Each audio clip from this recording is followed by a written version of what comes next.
people? What's going on? What's going on? Welcome back to the channel, people. Welcome back to episode 26 of Blue Diaries, people. Yeah? I was just chatting to the man then backstage. We ain't even got no screenshots today. I don't really want to talk about the game. I'll be real.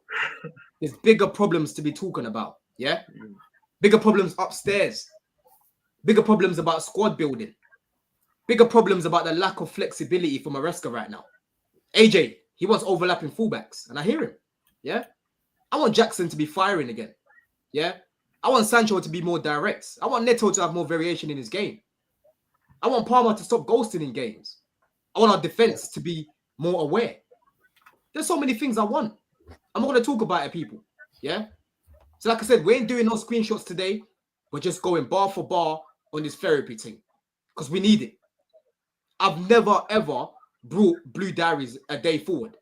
But honestly, was going back and forth in the group. I've even been silent in the group the past few days, yeah? Because I'm just feeling sick about this club right now. This club has been pissing me off, bro. Yeah? From December, the fall off is mad. It's mad. And we need to pick things up again because we need to get back into the Champions League, boys. Yeah? We can't be going another season. Oh, I'm not trying to hear that shit. I don't want to hear that shit because when it comes to attracting players, we're going to lose out again. If we had Champions League, we might have even got Olise. But nah, he said, no, do you know what? Bayern Munich come. They're in Champions League. Let me go there. Now we're stuck with Noni, who shouldn't be starting every single game. Now we're stuck with Neto, a fucking Feijoada, that has no variation in his game. Yeah? We've got guys doing peds at the club. You know what I'm saying? You've got Lavia, he's got jelly. He's got jelly for legs. That's what he's got. You've got Reese, who is a ticking time bomb. Ticking time bomb. I give Reese 5 games max. I always tell you this, people. And the other day I'm hearing he picked up a knock. You've got Fofana, like I said the other week, Carl. He's Carl, the Carl that turned himself black on South Park and jumped up and exploded his knees. That is Fofana, bro. Yeah? He is not available ever in this team. So how are we going to kick on if our key players can't stay fit? So we're going to talk about all of this because right now, I'm just feeling so pessimistic about this team. People just think, oh, I'm this positive guy. I'm positive. I'm toxic, positive and that. And it honestly pisses me off when people think that's what I am. I just call it as I see it, bro. If these lot are fucking about, I'm not going to have no confidence. If they're playing well, I will back them. You know what I'm saying? But AJ, how you feeling first of all, bro? How you feeling, man? Man's come with a balaclava today. We're riding out today. Yo, we're riding out today, bro. I'm ready to pop off on somebody, bro. No, I mean, personally, I'm feeling good, but, Chelsea-wise, bro, it's like, I think you summed it up pretty well and you brought the right energy, it's time for the fans to, say how we really feel and, call it what it is. No more, you're not toxic positive, but a lot of people are. And, people think that helps, but it hurts more than it helps. So, it's time to just talk about what's really going on, air out the grievances and, hopefully this stuff could get to Maresca and the players. I don't know if they ever hear this stuff, but, it'll be nice if they do because they need to really hear some shit, So 100%. I'm good, man. Big up. Big up, man. Big up, man. How about you, Ads? How you feeling, man? Yeah, pain. I can't even lie. And it's not my shoulder this time either. That's the crazy thing. Listen, I've just been laughing a lot the last couple of days because if you don't laugh, you cry, bro. And I'm not on the whole crying thing on platforms. Again, respectfully, I'm just not on that. So it's peak, man. It's just a real sense of reality that's kicking in that we're not it, and we're not going to be it for the rest of the season. And whatever we can scrape, we're going to have to scrape it because right now, it's not going to get any better, not anytime soon. No, facts. How about you, Andrew, man? What are you saying? I think what it is that people actually, because we got to second in the league, got gassed, and that's fine. But if they actually take a look at the bigger picture, this team is performing as it should be performing with an inexperienced coach and an inexperienced team. They are in a top 4 race, as we said at the start of the season, because most people allowed themselves to, because we went second and they and Maresca overperformed for most of the halfway through the season. Now, because expectations change, and because they've actually plateaued into what this team is, people are disappointed. Now, on an individual basis, that was a disgraceful performance on Saturday. A disgraceful performance on Saturday. That's what that was. But overall, we're still fourth. I'm not having this Poch revisionism that I'm seeing at the weekend. Oh, sorry. I'm fine, by the way, Don. Sorry, move on to Jimmy. I forgot your just introduction. Sorry. Yeah. Now we'll talk about that. Trust me. We'll talk about that because people in this fan base like to point score. And then when they point score, they like to forget things. Yeah. They like to forget how that bozo, that fucking hippo, was playing Cole at left back, Desarcy at right back, Enzo Fernandez in the 10. You know what I'm saying? Don't get me started on that. Well at left back. You know what I'm saying, bro? How dare you? Chilwell at left wing. Chilwell left wing. Chilwell left wing. Oh God! Wow. Let's not forget that. Jimmy, before we even get into that, good, tell me how you We'll be here for like 30 minutes with just introductions. You know what I mean? Let's move. But you're disappointed. I'm disappointed, Don. I'm disappointed. I can't even banter Liverpool because they went out, man, and we missed up. Yeah, the favourites went out. Favourites went out, man. We missed the chance, man. We missed the chance. Bro, that's what I'm saying, Andrew. These men don't like nice gifts. They don't like gifts. The other day, we got given a gift. Everyone lost last weekend. Everyone around us. And we nearly dropped points. Yeah? We're just lucky that we had Gil and Neto cooking that game. Otherwise, would have dropped points. And again, another gift would have been lost. Right? Liverpool are out. Arsenal are out. Yeah? Spurs. Tottenham are out. Yeah. Bro. Yeah. And then you've got the Mancunian boys that are still in there. Man United are shit. And then you've got Man City. They're still shit as well. Yeah? Leighton Orient were actually holding them up. That's as local team. They were holding them up for a bit, bro. But in the end, when you've got KDB, anything can happen. You've got quality, right? You know what I mean? But Jim, how you feeling, Jim, man, before we start the show properly, bro? Yo, man, I can't believe I'm back another week and I gotta talk about these fucking sporting directors again. Like I really thought I thought I was over these dudes. When you look at the squad, you it's like I'm not done with you guys. I'm not done with these sporting direct. Like, look at the squad.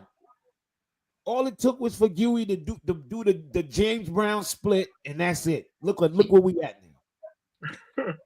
Look what we had. We had hold on.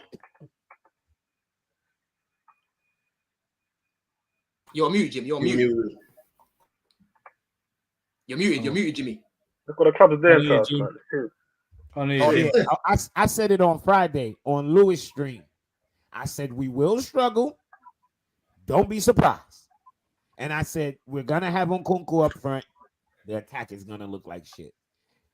It looked worse than I thought because I thought that we would be like crossing the ball into Nkunku and we would be struggling. We were moving the ball. It reminded me of Tuchel. Remember how we used to play with Tuchel when we used to just knock it with no intention. That's how we. But yeah. But overall, look at what was on the bench. I think it was like 5 young kids on the bench. Like, yeah, we're short. And it's like we're short up front, which is the sickest thing to me. Like, let's go into it, Jim. Yeah. So for you, Jim, right? Looking at the game the other day, what do you think it was for you? Was it personnel? Was it just the individuals that played weren't good enough? This game is. I'm going right on the players. None of them moved with like they just played dead. They played dead. And when you, matter of fact, I guess I would have to. Now that I think about it, I'm gonna have to put a little fire on Maresca because when it's everybody, then I gotta look at the coach. It's like, what the hell? Why everybody look this dead? Now I can break it down on a micro level, but just overall, it's like Maresca. Hold up, why they came out today looking like they couldn't be bothered? They look like they couldn't be bothered, and then like, excuse me, the game's going. You're watching how slow we're playing. I know this is not your style. Why are you not yelling for them to change it up? Why are you not yelling for them to move the ball faster? You know, that's the part that I don't get. So that I'm not understanding that. But the players, they look like they couldn't have been bothered. Like, yeah, like I'm so tired. Like I don't even want to go one by one and point them out. It's just overall now it just seemed like a whole little cloud is over these fucking dudes, man. They need to just get out of their fucking feelings and play football. They look just like they can't be bothered. They're Like, feeling sorry for themselves. Like they're feeling sorry for themselves, right? Yes. And to me, I'm sorry, that's not like a coach can mentality and all that, but that feeling, you gotta get out of your fucking self. That's on you. You know what I mean? That's a you thing. Like, dude, wake up, snap out of it. Snap the fuck out of it. And then I'm once everybody talk, I want you to circle it back so I can start getting on some of these fucking players specifically about this game. And I'm talking about everybody gonna talk about how Nkunku don't do this and this. What I saw last week, Nkunku don't have a chance with this team, even at the fucking 9. Even at the 9, from the way I saw Palmer, Caicedo, and the center backs treat him this game as a 9. I've never seen. Nkunku had to drop into fucking DM to get the ball. To get a touch of the ball, he literally had to come to DM because they would not play the ball to him. He was bringing his man out, just asking for the ball. And you know what type of ball he wants. Right to foot, and I'm popping it right back to you. Just to show you, hey, look, this man's following me. We're going to create a little space. We're going to do this one time. We're going to do it the next time. Third time, somebody should be running into this space. Or maybe the second time, somebody should be running into this space. Every time Nkunku came out and you could see him, everybody know the universal signal for ball to foot. No ball. He'll run out, go to the other side. Same thing on Palmer's side. He got close to Palmer and Palmer still tapped it and knocked it around the other way. That was a shit ball. That was a shit ball. But that's the thing though for me, Jim, yeah? Listen, one thing that Nkunku needs to do when he's playing up top, he needs to realize that when he's playing up top, he is going to have lesser touches up there, bro. Because when you're a striker, you're not as involved in the game, right? Yeah, but hold on. You have to stay in your position. I remember this fan base used to bash Lukaku. When Lukaku had games when he had 7 touches, 11 touches, I used to say, yo, they're not playing him the ball. Everybody in this fan base, because they hated him so much. Well, that's your job as a center forward. Sometimes you got to come into play. But there's a balance, though, Jim. There's a balance. Because what did you say? One of the first things you said. Don, I watched it. I specifically locked it. And if you get a chance to watch the game again, I watched it again, bro. He was calling for it in many different spaces, and they would not play the ball to him. But what I'm saying, though, Jim. At some point, you gotta get him involved. Bad enough, he's not a 9. Look at the dangerous. So he's not used to not getting the ball. Exactly, bro. That's why I don't put too much blame on him. That's why today you're not seeing no screenshots of me showing Nkunku playing it as a 6 when he's meant to be up top. I'm not doing all of that because we spoke about this before. It's not on him. It's not his fault. I feel sorry for the guy because he's not a striker and he's not enjoying his football. It's the same energy I had for Colwell last season, guys, right? When I was seeing Colwell play that left back, you could clearly see he is not enjoying his football. And that's why Nkunku, he gets frustrated up there and he's like, do you know what? Let me go vacate my position. But Jim, guess what? That doesn't help us. Because when he vacates his position, all the opposition does, they push forward. And now when the ball goes out to the wingers, they've got no one else to play it to. No, right? but this is the problem that you've got. That's not let me finish my point. Let me finish my point so you can see where I'm going, yeah? Because when we had the opportunity when the ball went over the top to Nkunku, don't know if you saw that chance where he could have banged it first time, right? That was from us playing it in behind. Brighton were playing a high line. If Nkunku stayed within that high line, we're just running in behind, I promise he would have scored at least 1 goal, bro, right? But at the same time, he wasn't trying to run in behind. And at the same time, the players weren't really looking to get it to him. The wingers were terrible, AJ. They were terrible in this game, bro. Yeah? Sancho, shocking. Neto, shocking. Madueke comes on. Horrible. Lamptey left. Bro, Lamptey left with a man of the match. I thought Lamptey was going to get fried in this game. You know what I'm saying, AJ? No, listen, man. You know, I think if we look at the last like 10 games, you know, all our wingers haven't had good performances. You understand? So I think it's more than just a player thing at this point. You know, I think it's a system thing and the opposition thing. They probably figured out a way to stop, you know, our flow, because, you know, if you look back in that October, November, early December period, that's when our wingers was really cooking, you know. But I think defensively for the opposition, they figured out to, you know, either crowd out our wingers or crowd the midfield. So it used to be isolation, but it used to be 1v1 isolation. Now it's 2v1, 3v1, and we're the one. So I think that's one of the reasons why, you know, I've been saying I think Maresca needs to make a structural change to help the wingers, you understand? To give them more support. But the worrying thing is he's given multiple interviews stating that he doesn't like to play with overlapping wingers. And to me, as a manager at the top level, I don't think you're not allowed to say that, because you have to solve problems. You understand? You may not ideally want to do it, but if you're in the situation what we are in, which is what, 2 wins in 10 games, we've fallen off the table, we're out of all the domestic cups. Like you're not in a position to be cutting off anything and ruling out stuff. You need to be open to all solutions because you're in a problem right now. You understand? So to me, I hope that, you know, Maresca helps the team, and I'm blaming more Maresca, but it's ultimately a club thing because the club hasn't provided him with the necessary tools to, you know, get through a season. And now in January we lost more players, so I think it's ultimately a club thing.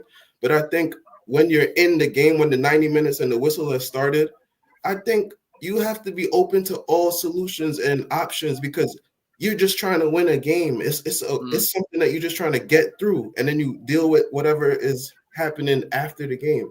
So to me, he has to step up. And this was something that I complained about with Poch, where he was just doing the same thing over and over. And then he finally started doing it. Remember, towards the end of the season, he started inverting Kukure and started doing different things. So it's like that's part of the season. So that's what I want to see.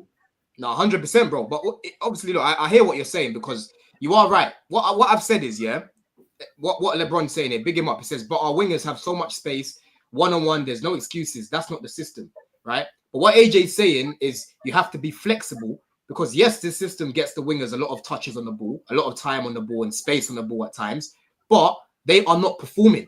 Therefore, you need to make their job easier by allowing Garnacho to overlap. Yeah. Not Garnacho, sorry. See, I'm saying Garnacho now. Whoa. Whoa there, buddy.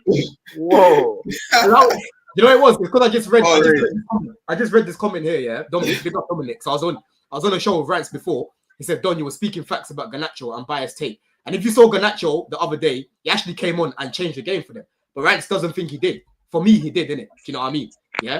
But as I was saying, what AJ is basically saying is he needs to make the jobs easier for the wingers. Like last season, where you had Gusto overlapping. Cucurella overlaps, to be fair. There's been a couple games where you see him, you know, overlapping Sancho, he cuts it in. When Felix starts in the left half space in the diamond or in Cuckoo there, you see Cucurella overlap. But I don't understand why he doesn't do it enough with Gusto. Because Gusto hasn't really started this season. I'll be real. He's been poor this season. Let's be honest. So he needs to find a fine balance. That's where I'm at. As you get that point? Yeah, I get up 100%. That's my biggest takeaway from this game, is that I'm really frustrated with Maresca again. Overall, I'm just so apathetic with the sporting directors again. What they've left us with again, the amount of money you've given them and what they've left us with on the pitch and on the bench is disgusting. The players, I mean, again, that was another spineless performance. I couldn't say I was surprised. We've been seeing that being dished out for ages, and that's why I feel like off the pitch we become the new Brighton, and on the pitch we're like the new Arsenal from like the mid like 2010 to like since they've been semi decent now, even though they don't win trophies. But that's the team that we are now. We're like that kind of Arsenal, or Spurs on the flipping potch. Like with that level of shit right now, where it's predictable that in big games when it matters we don't get it done. In cup competitions, forget about it. Get eliminated early, because we're gonna just save time from getting eliminated late. And listen, I'm even worried about the conference, looking at how these players are playing, bro. It's ridiculous. And we will get onto certain players, because certain players need to get cooked.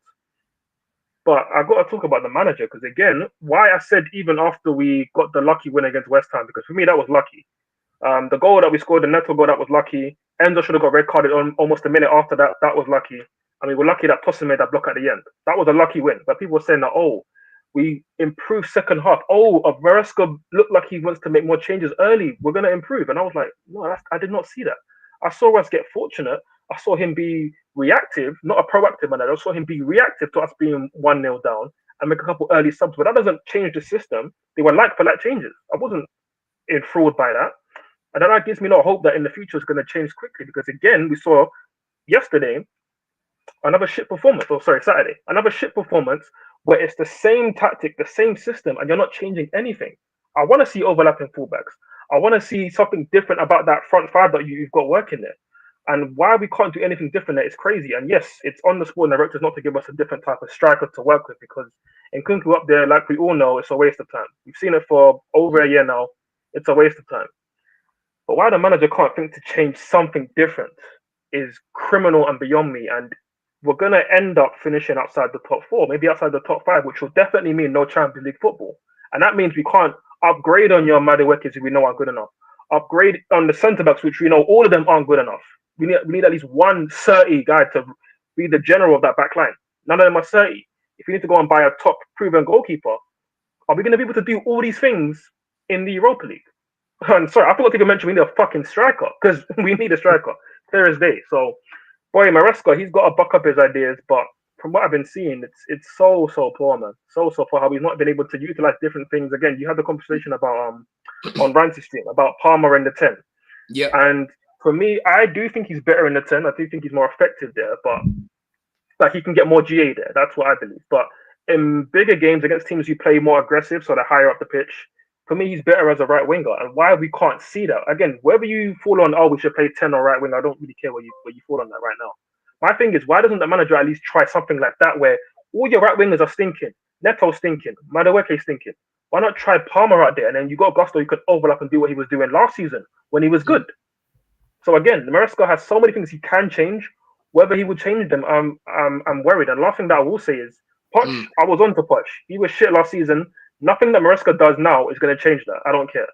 However, at least eventually Poch changed certain things. And listen, he was doing things like Gallagher left wing and all of that. And he was so stubborn to some of his ideas where he was like, I always have to play at least, at max 3 attacking players. So it would always be Gallagher in the 10. Or when he found that Palmer in the 10 was cooking, okay, let me move Gallagher to the left and it was shit. So eventually, though, he stumbled on the idea of inverting fullbacks. And we got some joy with Cucurella in there, at times Gusto in there, and we ended the season really well. But till now, what has Maresca done differently? We're talking about maybe earlier changes and stuff like that. But in terms of what he's doing differently for the team, we haven't seen it yet. And I don't want to wait till the last 10 games of the season to then see differences. We've seen now it's not working for the last month and a bit. Change it up. Otherwise, boy, it's Europa League at best. And that's fucking shit, man. Facts, bro. Andrew, how about you, bro? Do you agree with this statement that LeBron says? Because LeBron, he doesn't, from what he's saying, doesn't sound like he wants to overlap the fullbacks. And he says here, our defense isn't good enough to overlap both fullbacks. I can't lie. That's nonsense. Do you think that's what it is? That's going through Maresca's mind. Like, if I overlap these fullbacks, it means that on the transition we're in problems. It could be that. I mean, like Monday, I don't think it's like really even much overlapping. I think it's just maybe just more support because we saw on Monday when he made the changes, like when he had like Gusto supporting Neto more, it allowed Neto to have more freedom on Monday, and Neto had made a huge difference in that game. I just even think it's even probably more simple than that to me. I would have, as soon as the Brighton right back got a yellow card, I would have switched Neto to the left hand side right away. I would have told Neto just to run at the right back for a few minutes, get him a second yellow, something like that. Just little changes like that. He started Dewsbury Hall was making the runs. We were doing the ball over the Caicedo. How many times did Caicedo send that ball over the top in the first half and then it didn't happen in the second half? Right? So we actually found that, right? I would have, do you know what? I'm shameless. I would have started the new French kid and allowed Caicedo to have more space to go further up the field if he wants to do that. That's what I would have done. It's an FA Cup game. Second of all, why do we have to start Sanchez in the FA Cup? He wasn't at fault for the goals, by the way. But why are we not just continuing with Jorgensen to build continuity and relationships with the guys there. By the way, I'll repeat again. Sanchez was not at fault for the goals. He didn't do anything. But what I'm saying is this: you're right, but that's what I said before. We're still dealing with a coach who is in his second full season, players that are inexperienced, and this is what you're going to get. We can see it. Maybe it's different seeing it at game time from a coach, from a fan's perspective. But I'm hoping that he learns from that. I thought he was good on Monday, but why is the pace so slow? That's what I don't understand. Why is it slow? It was so slow that we saw this against West Ham. We started the game as if it was 3-0 up. Too slow. And it's like, and just on a side note, Palmer had a great Bruno Fernandes performance on Saturday, where he just gave away the ball so many times and then spread his arms out like, what do you want me to do? But I agree with Jimmy, And when it comes to Nkunku, one of them's got to make up their mind. If one of them's dropping deep, one of them's got to go up front. Do you know what I mean? One of them's got to do that. It's like the old thing. So whenever a defender used to go up front, a defensive midfielder would slot back into the defense until he got back in there to cover him. And that's what needs to happen. And Maresca needs to have some type of like mini town hall with the players and go, okay, because of the situation we're in, we're either going to to define roles, we're going to do this, or this. We're going to play this way, or we're going to switch it up. But just the whole thing about the performance on Saturday is that I come away from it. I don't like to lose, but you've got to give me something about why we lost. Do you know what I mean? Like, it's got to be, that was a pathetic performance, a spineless performance. There was nothing there, man. There was nothing there I can, other defeats this season, I've gone, shit, well, we had so many chances, we didn't bury them. It wasn't even like that Saturday. Do you know what I mean? It wasn't like previous games we've had, oh man, how many chances did we have? Our XG was this or that. Nothing. And it was slow. It was that. I can go on about the sporting directors, but I just think that's golden. They should go anyway. But yeah, so these players have to take on they have to want the responsibility to do so. And I think, it's really disappointing because the cup we should have progressed. I know we probably wouldn't end up getting Newcastle as the draw has popped out, but it doesn't matter. You just still get through. We might not have got them. We might have got someone else. But yeah, just the overlapping wing backs. The full backs maybe. But it's just. I mean, I can't. But it's. I'm just lost for that performance. Uninspiring to say the least. The main thing I took away from the game is that thank Christ I didn't spend money to go watch them. Oh, bro. Big up to you guys. Big up to you guys. You deserve. You guys who went, you truly have my sympathies and empathy. But that was just horrendous performance. It was so bad, honestly, bro. It was so bad, bro. You know what I mean? And this guy had spamming in the chat, bro. Have you not got a girl, bro? What are you doing? You're a big man to be doing that, Like we're here to talk Chels, going to listen to us, bro. But listen, stop spamming in the chat like how many accounts he got? Talk of the devil, man. Talk of the devil. Got man like Fats joining us. Yeah, debut today on Blue Diaries. You know what I'm saying? Big yourself, Fats, because you was at the game the other day, my G. Yeah. Listen, tell us how you're feeling about Chels right now, man. Look, everything happens on the pitch on Saturday. I'll be honest with you, is that it's just so emotional at times, to watch this team, because you go through those up and downs moments, and it has been one of those inconsistent run of games that we've had so far this season. And I couldn't even remember the last time we've had less than 5 wins in 11 games now. So I think it's the first time ever that in the history that we haven't won more than 5 games in the last 15 or maybe 10 plus games now. Last couple of years now, but I can remember. Yeah, but that stat itself is just damning itself. But performance on the pitch wise, I'm not that surprised as well.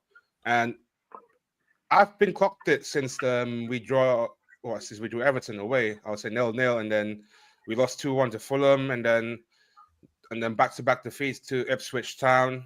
Then you start the year dropping points at Palace, dropping points against Bournemouth as well. Yeah, we beat Wolves 3-1, but then we lost to Man City 3-1, and then basically the game against West Ham is just papering on the cracks. And yeah, man, it's just that what happened in that transfer window itself for me is that it just sums up the whole plan from the start of the last summer up until now. It has been a massive failure. I could talk about the defenders that we've signed, like Tossin, KDH, another wasteful signing. Okay, we brought on some new reinforcements like Felix and Neto, but it doesn't mean anything if we don't have a good defense, and that is why I feel like this season we've been struggling a lot to keep a clean sheet.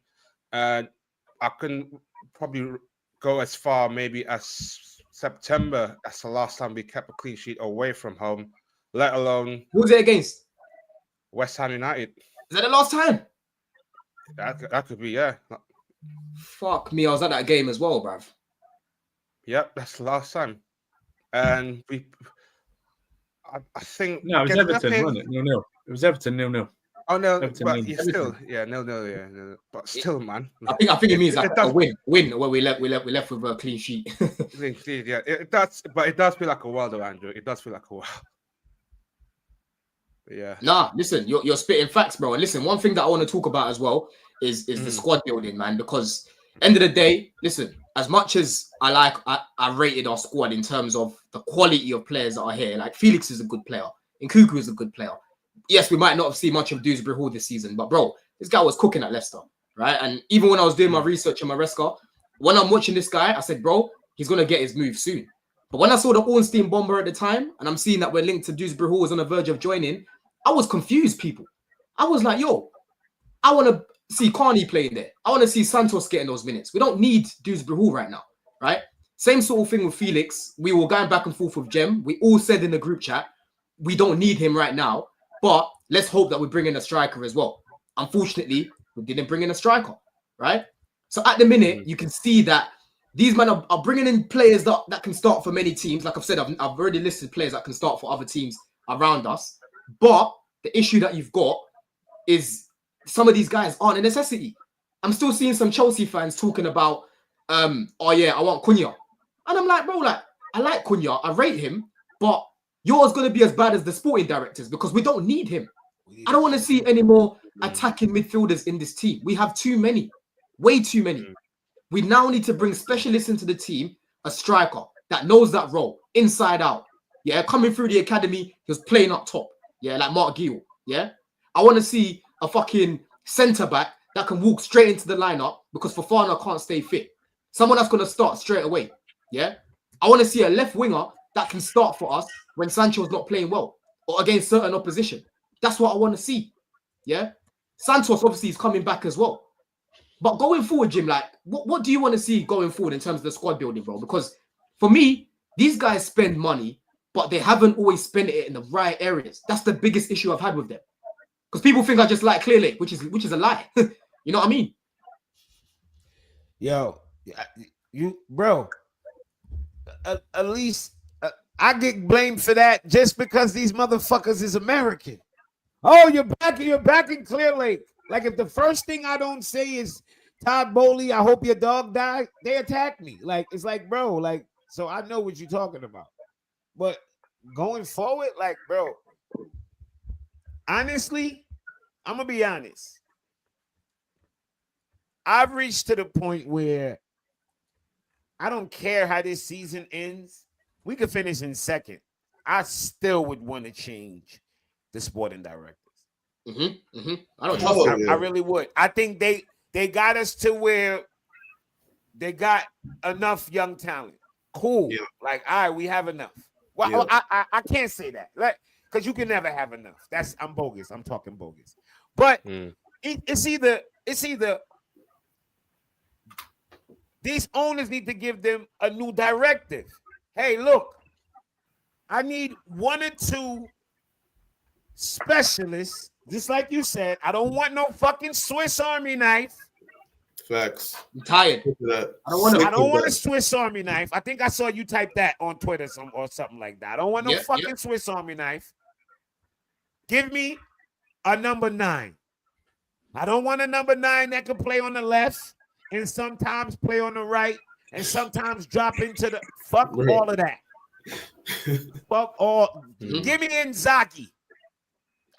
Give me a number 9. I want somebody who can score. Go. And I'm talking about Inzaghi, the old Inzaghi. You could never catch that guy offside, bro. Never catch him offside. Can't dribble, can't nothing. But guess what? Go. I need somebody who can score goals, put the ball in the back of the net. Because if you give me that, if you give me somebody who's a target and who can score, make something out of nothing, I don't give a fuck what nobody say. Neto looks better. Sancho looks better.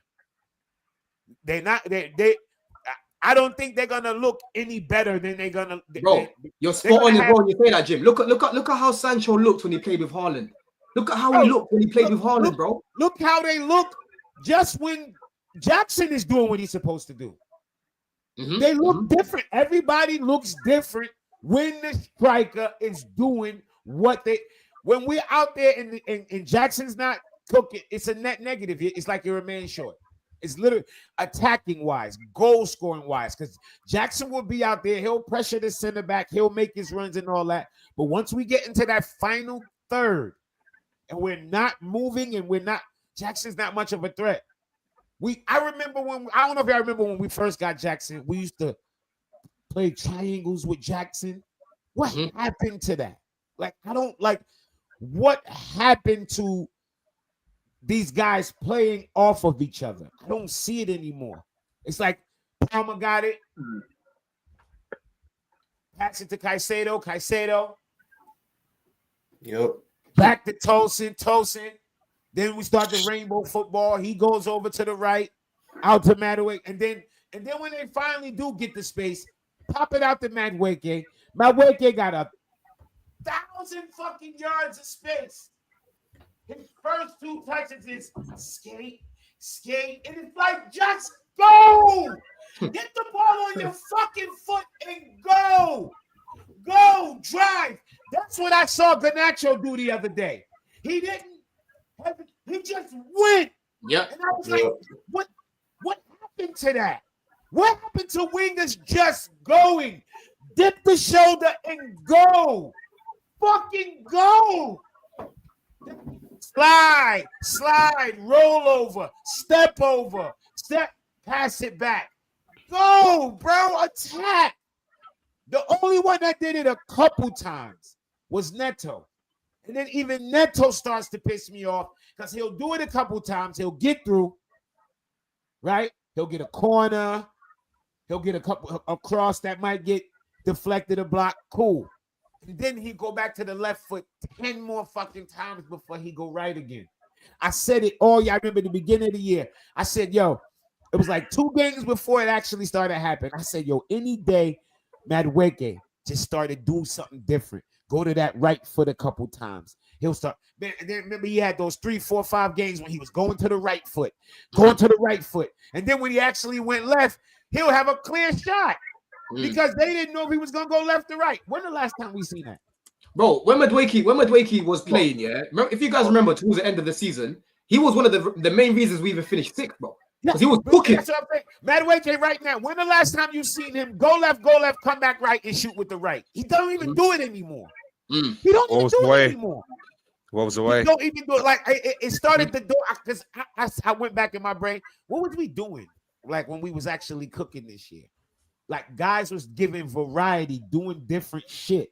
Now we're playing one way. We're back to this rainbow football, playing it outside on the outside ring, and then it gets out wide to Madueke. He does the same shit. If it gets out wide to Neto, he whips it in with the left foot. Sancho, he takes on 1, he takes on 2, but he has no striker presence. So he ended up turning his dumb ass back around, passing it back out. Nothing. Or he'll do the 2 dips and take a shot and it'll get blocked. And it's like nothing. It's the same rush. I also think the system, you know, and I said this earlier, the system has kind of been like found out, and you know that's kind of normal because teams are going to plan for you, right? So I think Maresca hasn't brought us to phase 2 of the system. You understand? Like we need to do something else to bring some different patterns into the play because it's predictable what's happening now. From Brighton took the lead, we all knew that we was not going to score. We knew that we was going to lose. From halftime, I knew we was losing. So it's like, and that's because we can imagine and visualize what's going to happen because nothing is different. So until Maresca makes a certain change to bring some unpredictability to the game, and just new patterns, new energy, people will feel different. You know, I kind of, I mean, I disagree a little bit about changing because I don't really know too many teams that when they struggling, they change what they do. What I think what he needs to do is actually light a fire under the players because. But that's a way really lacking. It's I don't think the system is bad. It's the way they're playing the system now. The movement is dead. No, I'm telling you. If give Maresca, Yamal, and fucking Rafinha, yeah, on both wings, and he is fucking have that though. You know, that's what I'm saying though. That's AJ. No, but the point that I'm making, yeah, it's not like they're not getting opportunities to run at their They are. That's what world-class players do. That's what world-class players do. Loads of space. Give us Hazard. We can list all these players. It doesn't make, bro. We have what we have. The manager has to be a manager. You have to be a coach. You have to get through these things. I'm not saying change the system completely, but no, the next game, change how it goes. Change. Let's play some more long balls. Let's play with some overlapping wingers. Let's play with an actual pivot instead of Caicedo being the sole pivot. Let's do something. Let's play 2 strikers. Let's put 2 shorter. I think that's too extreme. That's too. The thing is, though, I'm just saying some of that stuff. There's many some of this stuff is a little extreme. There's options. I think he has to do a better job more of getting the players up to play. Like I see more of a lack of intent and lack of intent more than I see a bad system. So what do you think these guys are getting, especially Madueke and Neto, more than Sancho. They're getting that ball out on that right wing with so much space. And for these guys to be dribblers and guys that's supposed to be able to get by guys, they should be more of a threat.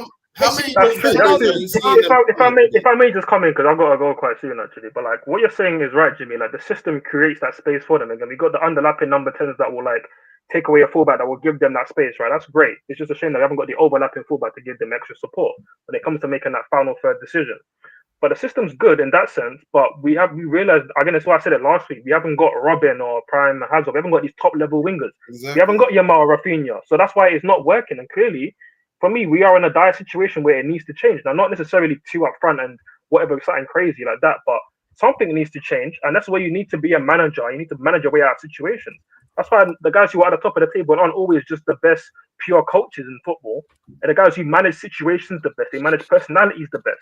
And these are things that we've seen Maresca not do right over the last few months. And that's clearly why we've been on a downward turn in form. That's clear. But let me ask you before you go, I know you got a cut as well, yeah? Big up 9 Yak, he says, even the counter press is woeful with Chalobah and Tosin. Fofana and Badiashile or Cole would follow the 10, all the 9, all the way, right? So again, going back to the squad building now, yeah? This is a massive issue. These men have banked on injury-prone players that start for us to be available. Because like I've said, bro, when we've got Chalobah, when we've got Fofana, when we've got Lavia, it allows us to counter press. Because you know Caicedo can press up higher, because even if he doesn't get the ball, Lavia can break up play behind him. He's got Fofana that can catch a man when they need to go in behind, when the opposition goes in behind. So as a team, we play a lot better. Look at the lineup when we played Aston Villa, bro, right? When we played Villa, our best performance of the season, we started Caicedo at right back, inverting into the midfield with Lavia, Enzo, Palmer. We had all these ballers on the pitch, yeah? Colwell, and we battered these men. Was it 3-0 that game, innit? We beat Aston Villa 3-0, right? Shit out of them. Yeah, 3-0. But that's because we had our best team available. So that goes back to the squad building. What do we need to do with Lavia and the Fofanas? Because they're holding us back. They can't be relied upon. We cannot rely on these guys going forward because they play 5. I honestly, I want to know, people, if you can let me know how many games Lavia, Fofana, Reece, Palmer, Enzo have all played together. I bet you it's less than 5 games, bro. I bet you any money it's definitely less than 10 games. And that's over 2 years, right? This is a massive problem, ads. What do we do about this thing with these players that need to be started, but they can't stay fit? You be ruthless and you go and buy replacements. And if they come back and they're fit, then good. You have 2 players who can fight for a position because they've proven now you can't trust them. And the question you asked Jimmy earlier about, what would you target for next season in terms of like what players would you want to target?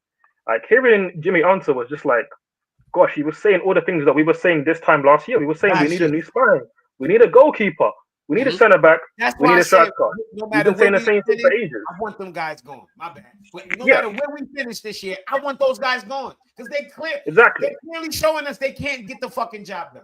100%. And the only thing that's different is we said that we wanted a left back to start. Cucurella's form's changed a bit, so cool. But we still need a left back even just to be a replacement for him because we signed Vega and we saw how that worked out. But listen, for me, there's so many issues. Even Maresca tactically, I can talk about how we are defensively. We talk a lot about how we were changed attackingly because we were great at going forward. But defensively, I thought for quite a lot of the season, but especially since Fofana's left or he's been injured, look how easy we are to transition on. Look how hard it is for us to like just contain teams and like defend in the mid block and just see out pressure. We don't see our waves of pressure consistently ever. We're not a hard team to score against. We're a very easy team to score against. So there's so many things that are fundamentally wrong with this team. And that's what I've been saying for ages. It's gonna get worse before it gets better. I mean, have we got to see us get back-to-back L's, hold back-to-back licks off of Brighton? We're trying to be version 5.0, but we can't beat them. Are you mad? Are we gonna then? We got Aston Villa in the week after that with Rashford there, Asensio there, coming off the bench. And again, I can talk about so many things. I've got a goal scene, but one thing I will just mention again, which is why I'm fuming about this season, and that's why this season for me, it's not a write-off because I still expect better of these players who had us thinking of the title challenge and all of that. I still expect better of them. But why January's killed me and it's even killed Arsenal fans, Arsenal didn't address the issues that they had. But why it's killed me and this Chelsea team is look what Aston Villa have gone and done and added some threat to their attack, something different to their attack. What did we go and do? We did fuck all. In the midfield, we brought back Trev for Disasi, which is just correcting a mistake from the summer, which, again, we all know Trev isn't good enough to be a starter anyways. But the point is, we could have addressed things in the attack. We could have added a tell to the wing, added some sort of lower knee to give us that new, better energy. Because watching a few weeks when Asensio and Rashford are cooking, I'm predicting it now, Rashford is going to cook at Villa just for this few months period. They're going to give him some little new vibe energy. We're going to be cheering his name, and there's going to be something different there. Players can give you something different mid-season. We chose not to do that. We chose to neglect that. And in fact, not even neglect it. We made our attack worse. In January, we made our attack worse by letting Felix go and not bringing anybody to replace him. So, like I said, it's going to get worse before it gets better. But we're Chelsea, man. It is what it is. Maybe we'll be back. We should be back given how much we're going to be spending. And we do have quality players, of course. But for now, we're going to have to see quality players suffer. I would just say Caicedo, he was good. The rest of the players, man, they got to fucking back up their ideas because if we finish outside of top 4, top 5, no Champions League football, then it starts to get a bit spooky for what this project is because it's only a matter of time before then players will decide they don't want to join us. They don't want to join the Palmers and the Caicedos. And then if you're not giving Palmer and Caicedo these top players to play with, then how long, even though they got long contracts, how long do they want to stay for? They're not going to stay forever. I'm not saying they're going to leave next season, but players like that won't stay forever while you're being a fucking mess of an institution. We saw what happened to Arsenal in the mid-2000s or where they led to for the last 5 years. They've been decent lately, but they're still not a Champions League winning team. They're still not a title winning team. We saw what happened to them. We saw what's happening to Man United right now, despite all the money that they've invested into that team. We don't want to go the same way. So, boy, we got to pattern up. But big up you, man. Love. Everybody liking the chat. Nobody be spamming the chat with nonsense, please. Yeah, man, I'm out. Now they're back. They're even here with me. Listen, let me not even talk about my man. But whoever's doing that, bro, you need to go out and get yourself a girl, bro. Honestly. But Andrew, bro, listen. How are you feeling about the summer, man? What do you think this team needs urgently, man? Because this team doesn't need open heart surgery. I'll be real. We do have quality players in this team, bro. When people act as if the team needs a complete overhaul, I don't agree with that. I think we need 2-3 specialists to add to this team and hopefully keep the likes of Santos and hope that we have less injuries and whatnot, right? What for you? What do you think is quite urgent in the summer? Petrovic in goal. I think he can do. Don't have to spend a lot. He's playing really well at Strasbourg. I thought that his distribution issues were far overblown from what I've seen. You know, he's got better distribution even when he was here than Sanchez ever had, and he's a better shot stopper and better decision maker. I would Mark Gurhey. I'd bring in defense, like you said, bring Santos back, and we have to sign. We have to sign Osimhen, man. We have to sign him. That's the one that you want. Yeah. That's the striker that you want. Well, yeah, because I said this on Lewis's stream earlier, right? If we get Champions League football, right, the wages go up, right? Yeah. The wages go up, yeah. There's no excuse then not to pay wages, right? Wages for these like players. 20-30%, something like that. Yeah. Well, what I'm saying is, Jimmy, if we get Champions League, all the excuses are fucking gone now for transfer window.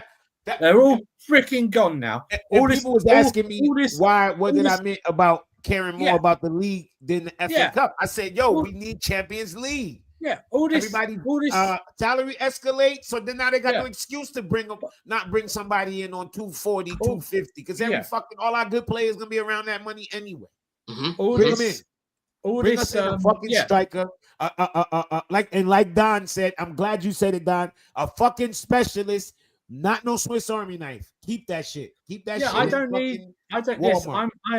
I don't need someone who can play DM and left back. I can just get two players who can do that. You got Ugo Tukro, bring him back. You want the midfield thing, doesn't he? You got two players out on loan you can bring from midfield.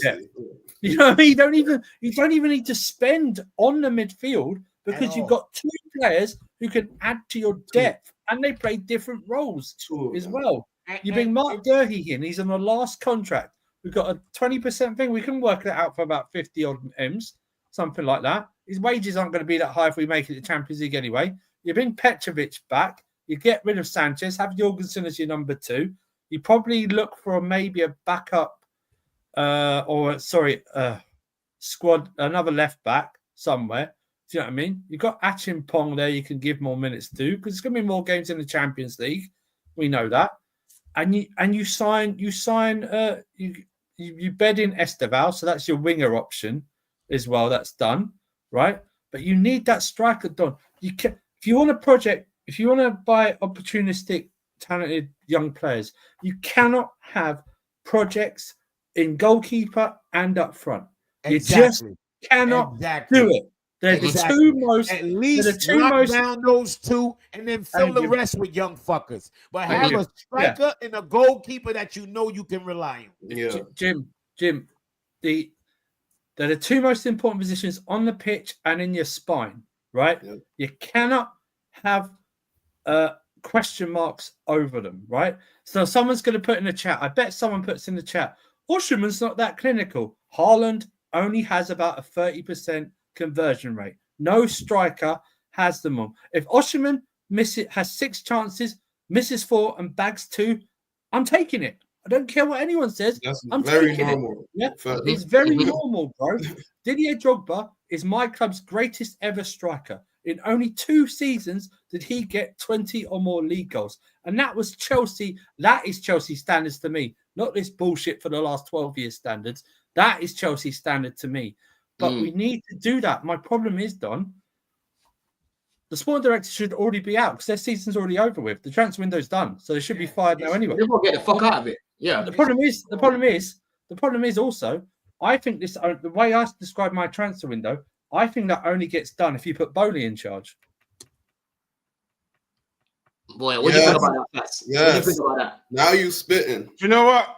I hear this as well because I've had this conversation like a month ago. Don't notice. I saw that there was a 30.5 share that was between Bowley and then the other two as well, and then clearly got that 61st. And also back in September, that apparently these Bowley and Bowley they're not on a speaking terms. Yeah, and that is, I feel like what Bowley's trying to do here is that he just want to maybe get out of the way a bit, like maybe try to get another consortium, try to get kind of like get a full takeover from Ekbali. But the problem is that if he wants to find that Saudi consortium, like you got to find it now, because at the moment it's just that we're just relying the next 3 months now, we're just gambling on what we had. And then if all else fail this season, we're gonna fail, missing out the Champions League again. There's no sponsorship deal for Nike. We could lose also some of the main sponsors as well. We might not get any new sponsors for next season. So that is why I feel like the timing of it has to be right, because this summer as well, not only we get the signing right for the next, let's say, couple of years now, if something happens between Bowling and Bali go behind the scene, these owners, they're working behind the shadows. So hopefully we might see something in the next 2.5 years, maybe 1.5. You never know. But on the pitch itself, yeah, like Andrew said, I want to see us getting the right players first, from the back all the way up to the front. For me, defenders is the most important thing. Defenders and the goalkeepers, because without those two back lines, we can see a lot of goals. Now I hear you, bro. And AJ, what do you think of this comment? Big up JJ. He says, what you guys don't understand is these sporting directors are never going to get sacked because they are doing exactly what they are told, right? And obviously, Fats made a good point. He talked about gambling, and that's a word that I've used before: gambling, risking. Because these men seem to want to take risks, and then before you know it, halfway through the season, we're looking like shit. So for you, bro, do you think that making these mistakes is sort of coming from Egbali to say, yo, listen, we don't need a striker right now? Or do you think it's just these guys, they're not able to get these deals wrapped up? Because they were trying with Osimhen, but they couldn't do it, bro. Now, we've seen a couple of times Egbali's had to come fly from America, bro, to get deals wrapped up. You know what I'm saying?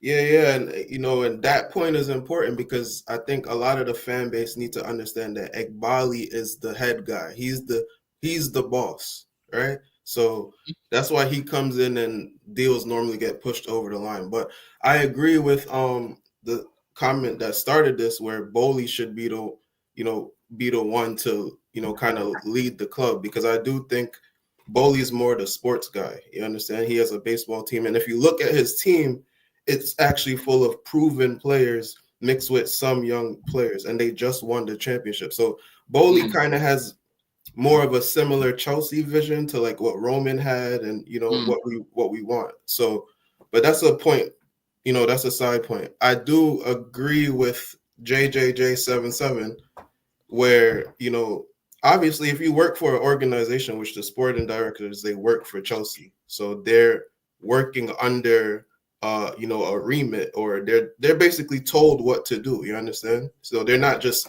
making this up by themselves. Now they're identifying the players, and the people that we're seeing come in the club, they're the ones identifying, but the club has probably given them like a scope of work, and they're like, we want this sort of player, between 19 and 22, where we could get them for this fee, and their salary could be within this range, and their potential sale has to make 30 or 40%. You understand? Then they go out and find the players. So that's what's happening. You understand? So he's right about, they're not going to get fired until we change. And this is what we need to do. We need to change the philosophy. Yeah. Okay, year 2, year 3, we've gotten our young players. We have a good foundation of young players that can grow. Yeah. They've been in the league for 2 years now.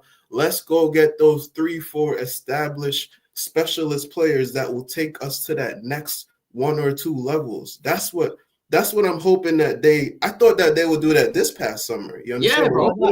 That's the whole thing. I just want to point out, our model completely changed from summer 22 to summer 23, and it coincides with these sporting directors. They come from a background in Brighton and Monaco, where they sign young players and then sell them on, right? So they run the club, right? I don't believe Egbali has gone like, oh yeah, I want to buy every young player. I think that's a vision that's been put across to him by the sporting directors, and he's agreed to do it. He's agreed to do it. Now, my thing is that if we continue with these sporting directors, I know every summer window is going to happen. Bunch is going to be young players we don't know of, and then 1 or 2 names where we go, oh, okay, like Neto and Sancho this summer. Because if you remember, up until the Neto transfer, our summer window was crap. Yeah, it was like the names. It was the biggest name was KDH, Dewsbury Hall. We weren't signing anyone, right? Now, the issue I have is that like I said, there should be no excuses when we get top 4, right? The problem is Bowley needs to try and convince the rest of the consortium that he should. Now we've done 2 years of this now, or 1 year of this, whatever you want to do. We should be spending money to get into the Champions League. Do you know what I mean? That's what we should be doing. Most teams spend money to get into the Champions League, and then they don't really spend a lot after that. They spend just enough to stay in the Champions League. Yeah. Okay, that's the whole point. Yeah. Like we need this. We need to do that. I can't. We had the easiest January transfer window layup transfers you can imagine, right? Osherman was there. You could have signed Osherman because Galatasaray just signed Morata on loan. Yep. Right. So they had his replacement there. Yep. You could have signed Douglas Luiz as your. If you're not going to bring the midfielders back, you could sign Douglas Luiz, right? Oh no, it's not as if we were talking to Juventus for Vega on loan and could have done that deal. Yeah. You had Gurhi there, ready to go. You could have given them Chalobah for another season on loan free.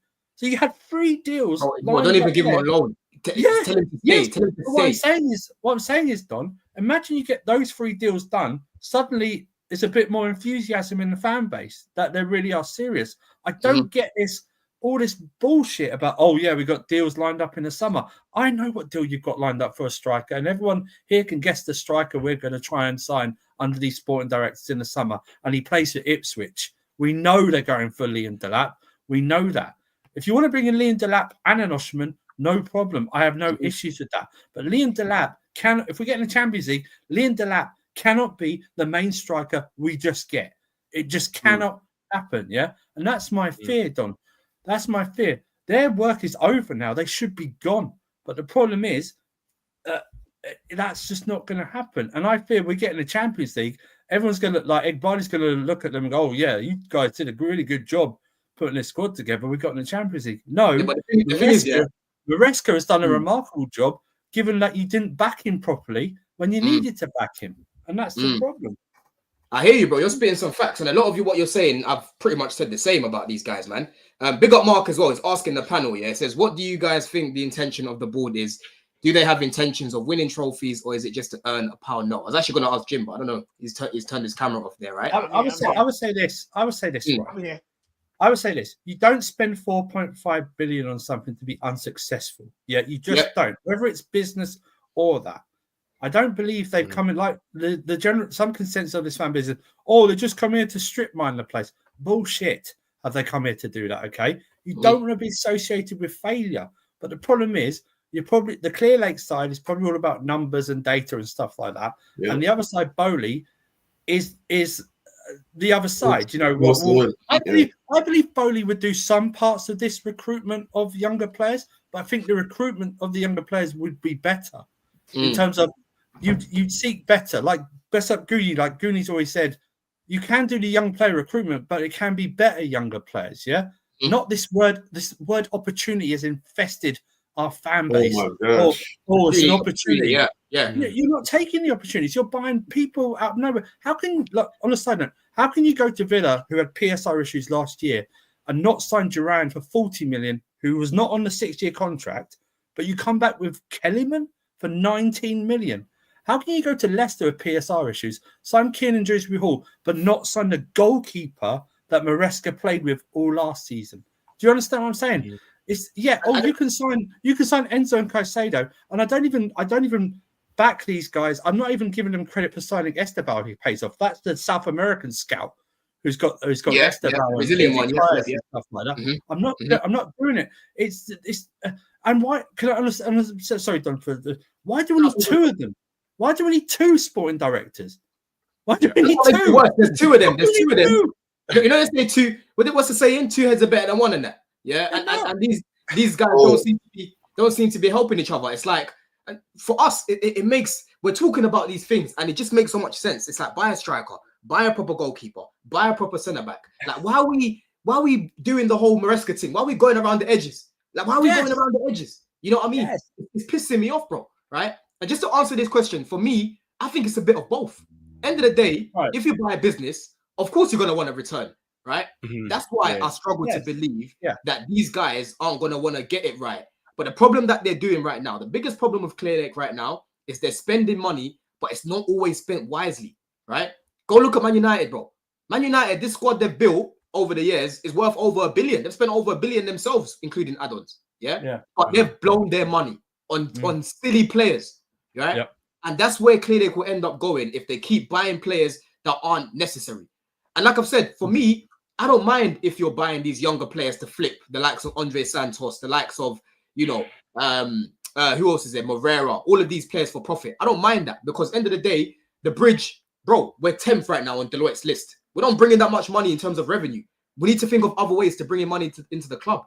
But I've always said, if you're going to buy these players we don't know and you want to flip them, still make sure that you're investing in the first team because that is your bread and butter. You need to make sure that you've got a budget for the young players and you've got a budget for the first team as well. Yeah.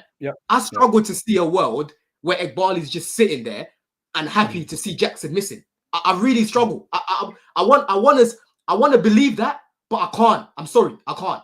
I struggle to believe a world where he spent all this money. He's seen his team that he's basically built and these guys he's put together, and the guy's missing chances. I really struggle to see a world where he just agrees with that, bro.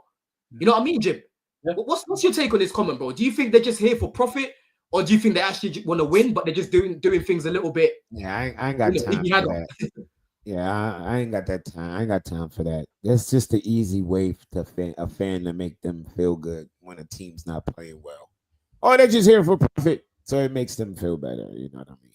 And plus, it's also typical, you know, xenophobic shit. Oh, they're Americans, so they're here for profit. Like, you know, as if Englishmen don't like money. I'm sorry, I wasn't aware. People need to realize, bro, any business you're in, even football, when you buy a business, you're going to want to make money, bro. Yeah, you're going to want to make money as well. Let's be real. Yeah, I don't know what these people be thinking, but whatever. But, like, the squad building, like, I wanted to go back, like Rich was saying about as far as these sporting directors do. I'm going to say it again. I don't care where we finish. I don't want these dudes back. They cannot bring these two dudes back. Wynn Stanley and Stewart, wherever. They can't bring these guys back. You can't bring these guys. Like, you can't look at what they're doing and be like, all right, they're doing a good job. I'm sorry. Like, where's the striker? We don't. I'm baffled. Like, this is why I lose my mind when people be like, the Premier League's the best league in the world. We got teams that's supposed to be top teams and don't have a fucking recognized goal scorer. Chelsea, Arsenal. There's nobody on these two big ass clubs that can score goals. That's pathetic. Y'all don't see something wrong with the way these teams are building, and it's clear they're doing it because they're doing it by design. This is not we're avoiding spending money. They're spending a shitload of money. It's just bad spending. How long you gonna keep doing this bad spending? Bad spending. And as an investment company as well, properly. As an investment company as well, you keep spending badly, you're gonna lose money on sponsorships because we're not making Champions League. So all you're doing is you're shooting yourself in the foot, right? You're doing the complete opposite you need to do to make money. That's what's happening right now. Agreed. Yeah, these dickheads need to get people in here that's more forward thinking. Okay, we get it. You got the system with the young players, this and this, that. You can't sit around and wait for them to turn into great players before you start making those moves to start taking that next level.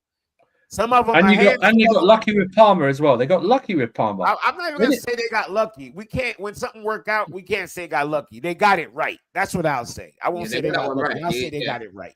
You know how much I was saying is gonna cook, Andrew. You know how much I was saying he was gonna cook. I know. I'm just I'll say they got it right.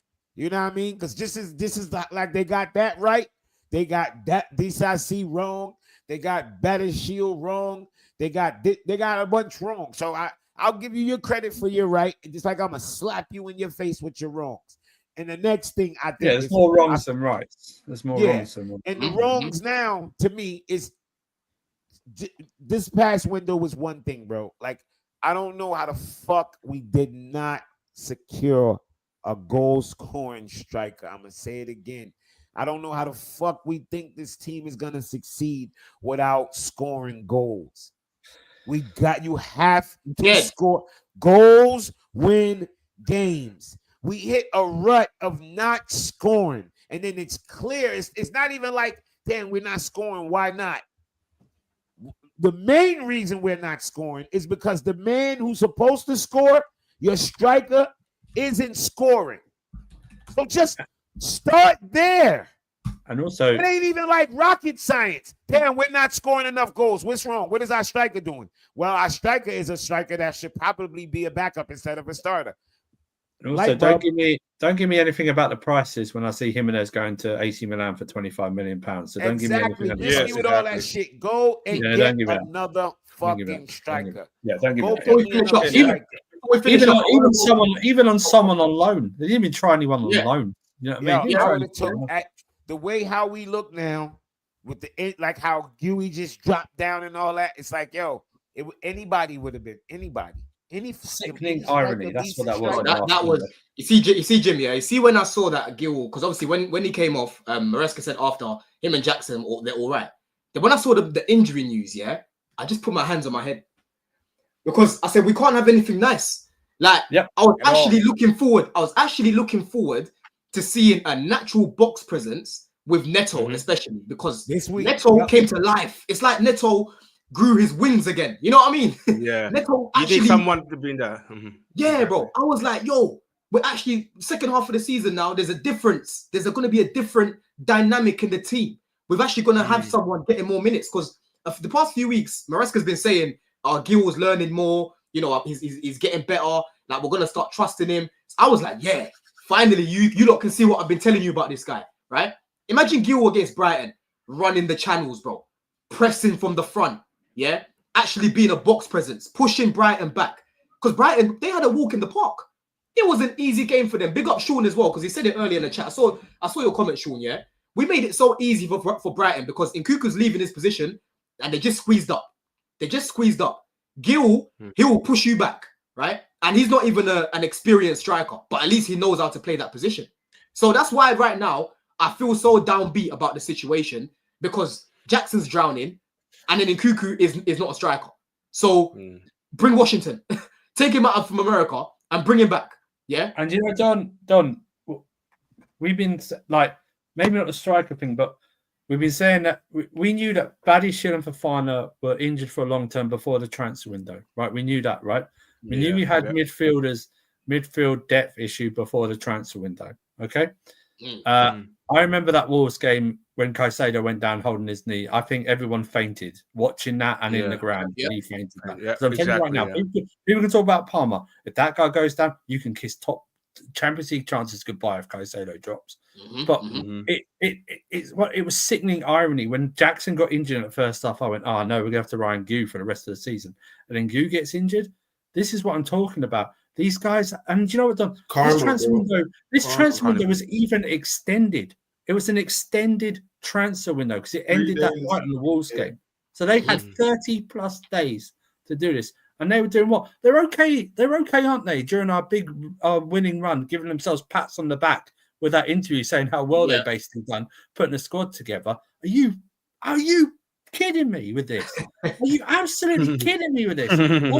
That's why I would criticize Maresca, but Maresca's actually done thinking about it, Maresca's actually done a remarkable job keeping us where we are in a top 4 race at this moment in time, and then not being backed.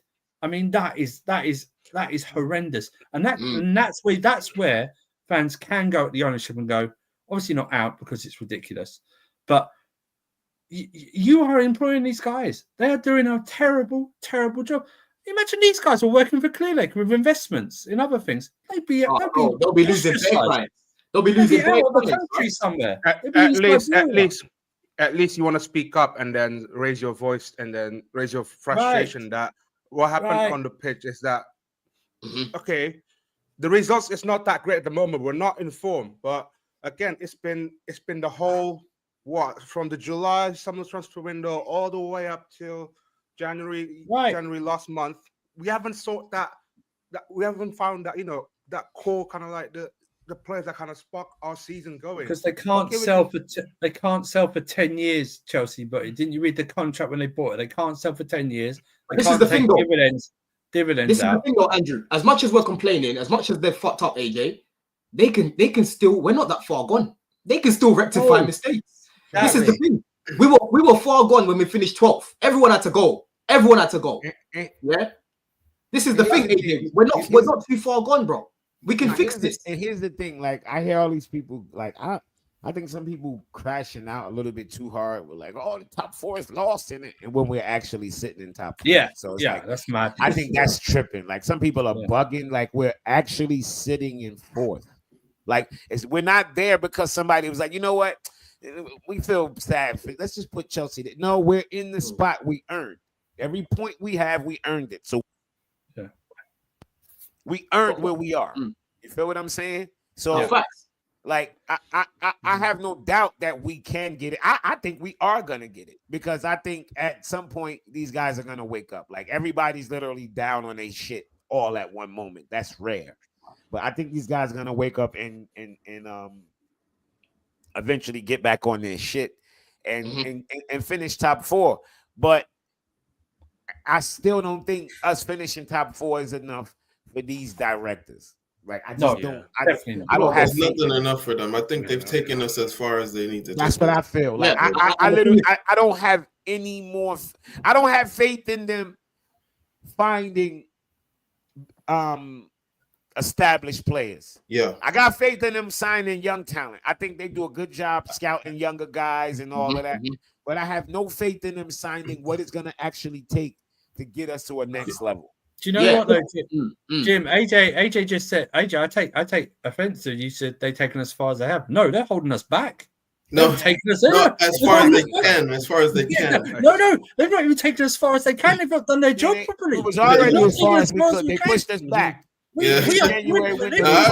agree. Yeah, pushed us back.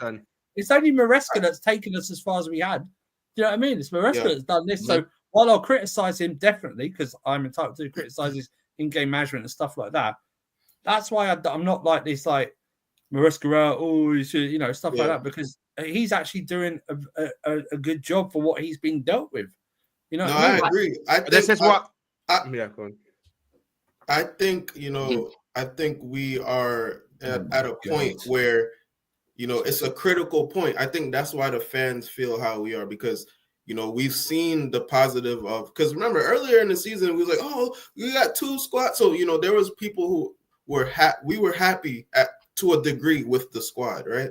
But then things started falling off, but trouble started bubbling in training. You hear news, this, that, and the third. Then you see players are underperforming and Maresca's not, using the other players who, need that chance. So I think we're just at a critical point, and the fans, we got a little PTSD. We don't want to go back to where we came from, because we came out the trenches for the last 2 years. We're finally in a place where we can do something. And you saying that all is not lost is a fact. We're sitting in 4th place right now. We still have it in our hands to finish 4th place or higher. You get back. Listen, it's difficult. You get back-to-back wins with Brighton and Villa away, which will be difficult. Then you've got Southampton, Leicester at home. Yeah. Yeah. You know what I mean? Those 2 games afterwards, before the international break, I think, or before the Arsenal game. So it's difficult. It's difficult to do like next 2 away games, absolutely, but it's not undoable. Do you know what I mean? Let me just say something. This is a message before this is the last message to round up here, people. And me and CB are actually going to do a little one-on-one this week as well. Look out for that one. Most likely tomorrow, but make sure you look out for that one. Lawrence Stewart, Paul Winstanley, Egbali, Bernard Egbali, in fact, Todd Bowling, all you man. Remember the start of the season? You lot were getting praise, right? There was no noise about anything, and why was that? Because you were winning games, And why is this all this noise happening right now? Because we're losing, right? Because we're not winning games. And how do you win games? You build a better team, blood. Yeah. If you keep fucking up like this, blood, you're gonna keep getting hate like this. You're gonna keep getting. I don't even condone this, but people trying to find family to start threatening them and death threats and all of these things, bro. That's disgusting. But that's the toxic environment that you're gonna create if you keep making amateur mistakes. Because the way these guys are building the squad, this is amateur like, bro. I like these young players that you lot are bringing in that, yeah? And you know I like to do my research. I like proper scouting. But at times, you need ready-made talent, bro. And that's what we need going forward. No more Swiss knives, please. Please, bro. Fix up. You know what I mean? Yeah? And just one last thing as well before we go. Everyone just name one name that you want as a striking option up top. Yeah, Jim, I'll start with you. Just say a name, and then we'll go from there, bro. Asherman, man. It's not even close. Asherman. Go on, Andrew. How about you? Who do you want? And in the chat as well, let me know who you want as your number one striking option in the summer. Go on, Andrew. Yeah, it's Ottoman. It's Ottoman.